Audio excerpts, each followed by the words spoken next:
नमस्कार साथियों, मैं जितेंद्र सिंह चौहान आपके अपने YouTube चैनल गुरु चौहान जीके पर आप सभी लोगों का हार्दिक स्वागत करता हूं, अभिनंदन करता हूं। साथियों, आज हम वाह वाह राजस्थान के भाग 3 पर चर्चा करने जा रहे हैं। इसके 2 भाग पहले आ चुके हैं। जिन विद्यार्थियों ने नहीं देखे हैं, एक बार जरूर देख लें, आपको बहुत फायदेमंद प्रतियोगी परीक्षा की दृष्टि से ये रहने वाले हैं। तो आइए आगे बढ़ते हैं। आज सबसे पहले जिन पर चर्चा हो रही है उनका नाम है पिंसा सोनीग्रा। ये पुणे महाराष्ट्र की रहने वाली हैं। देखिए, महाराष्ट्र की महिला राजस्थान के लिए क्या काम कर रही हैं। पिंसा सोनीग्रा घूमर नृत्य को पूरी दुनिया में पहचान दिलाने का प्रयास कर रही हैं। अतः इनको जाना जाता है घूमर डांस के लिए। पिंसा सोनीग्रा बड़ी फेमस हो गई हैं। घूमर नृत्य पहचान का वैसे तो मोहताज नहीं है। ये राजस्थान से निकलकर मास्को तक गणतंत्र दिवस परेड का हिस्सा बन चुका है। यानी घूमर केवल राजस्थान में नहीं हो रहा है, मास्को रूस तक पहुंच गया है और उन्हें पहुंचाने में ऐसी महान शख्सियत का योगदान बहुत बड़ा रहा है। अगर बात करें घूमर को देश के विभिन्न हिस्सों तक पहुंचाने में जुटी पिंसा सोनीग्रा अब तक कई जगह सामूहिक घूमर नृत्य करवा चुकी हैं। ये सामूहिक रूप से घूमर डांस का आयोजन करवाती हैं।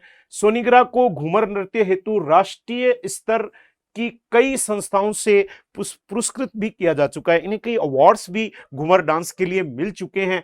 20वीं शताब्दी तक परंपराओं के चलते महिलाएं घूंघट में ही नृत्य करती थीं।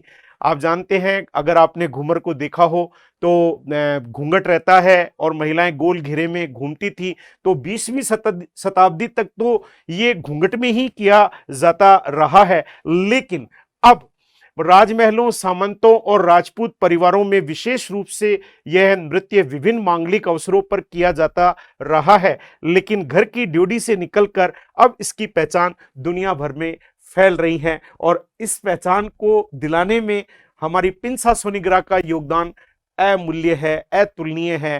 तो देखा, एक पुणे महाराष्ट्र की एक महिला या लड़की जो घूमर डांस को पूरी दुनिया में लोकप्रिय बना रही है। वाह वाह राजस्थान।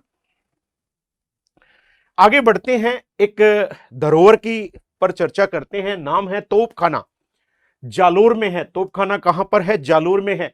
परमार राजा भोज ने अपने शासनकाल में 8वीं शताब्दी के मध्य में एक संस्कृत पाठशाला का निर्माण यहां पर करवाया था। राठौड़ शासनकाल में इस स्थान पर तोपें रखे जाने के कारण इसे तोपखाना के नाम से जाना जाता है। तो तोपखाना जालोर में है और यहां तोपें रखी जाती थी, इसीलिए तो इसका नाम तोपखाना पड़ा है। तोपखाना 287 स्तंभ और 159 गुंबदों वाला समचौरस स्मारक है। एकदम चौरस स्मारक है जिसमें स्तंभ है 287 और गुंबद कितने हैं? 159 गुंबद यहां पर स्थित है। अगर बात करें, यह स्मारक स्थापत्य कला का बेजोड़ नमूना है जो कि लगभग 200 फीट लंबा व चौड़ा है। यहां पर जालोर का जो महोत्सव होता है, जालोर फेस्टिवल का जब आयोजन होता है तो उस दौरान विभिन्न कार्यक्रमों का आयोजन यहां किया जाता है।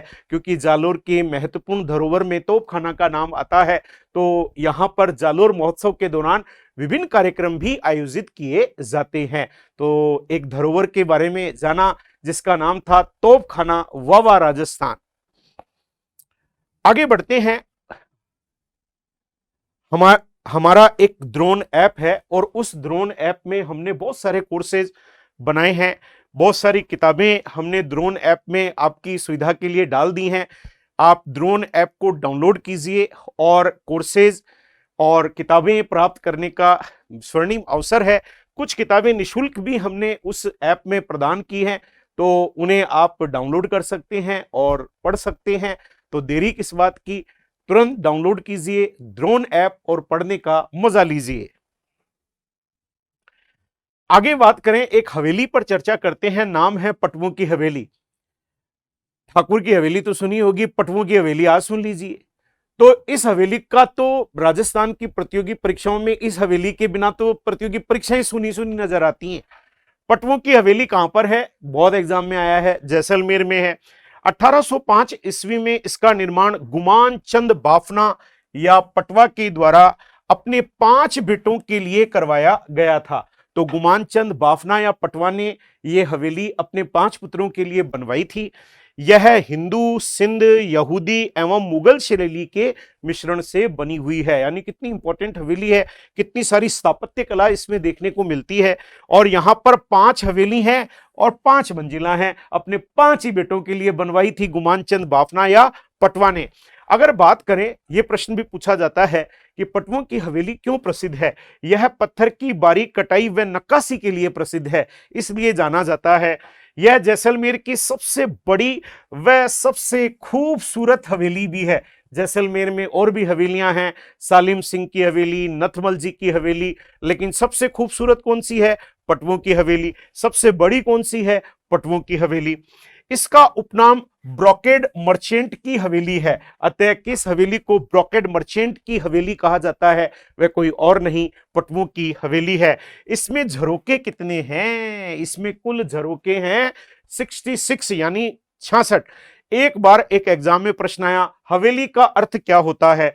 हवेली का अर्थ होता है बंद जगह होता है। और हवेलियों की नगरी तो जैसलमेर को कहते हैं, 1000 हवेलियों की नगरी बीकानेर को कहते हैं। तो जैसलमेर है हवेलियों की नगरी, जहां पर बहुत प्रसिद्ध हवेली है पटवों की हवेली, वावा राजस्थान। आपको यह हमारा लेक्चर कैसा लगा? अपने कमेंट जरूर लिखिएगा। धन्यवाद साथियों। जय हिंद साथियों।